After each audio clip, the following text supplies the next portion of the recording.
Liquor కేసులో CM Kejriwal ED custody ముగియగానే CBI రంగంలోకి దిగనుంది. కేజ్రీవాల్ కస్టడీ కోసం సీబీఐ కోర్టును అధికారులు ఆశ్రయించవచ్చని తెలుస్తోంది. దీనికి సంబంధించిన అన్ని పత్రాలను సీబీఐ అధికారులు సిద్ధం చేస్తున్నారు. సీబీఐ తీసుకునే చర్యలతో కేజ్రీవాల్కు మరిన్ని ఇబ్బందులు తప్పవని విశ్లేషకులు భావిస్తున్నారు. ఇప్పటికే మద్యం పాలసీ కేసులో కొన్ని హై ప్రొఫైల్ అరెస్టులు ఉండవచ్చని సీబీఐ అధికారులు కోర్టుకు తెలిపారు. ఇప్పటికే ఢిల్లీ మాజీ డిప్యూటీ సీఎం మనీష్ సిసోడియాను సీబీఐ అదుపులోకి తీసుకుంది. కేంద్ర హోంమంత్రిత్వ శాఖ నుండి అనుమతి పొందిన తర్వాత లిక్కర్ పాలసీ కేసులో 2022 ఆగస్టు 17న సీబీఐ ఎఫ్ఐఆర్ నమోదు చేసింది. సెప్టెంబర్ మొదటి వారంలో సీబీఐ ఎఫ్ఐఆర్ ఆధారంగా ఈడీ మనీ లాండరింగ్ కేసు నమోదు చేసింది.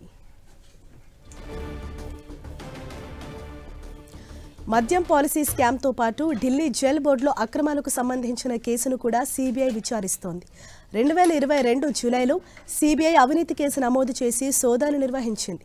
ఈ సోదాల్లో సుమారు 1.5 కోట్ల నగదు, 1.2 కోట్ల విలువైన ఆభరణాలు, 69 లక్షల విలువైన ఫిక్స్డ్ డిపాజిట్లను సీబీఐ అధికారులు సీజ్ చేశారు.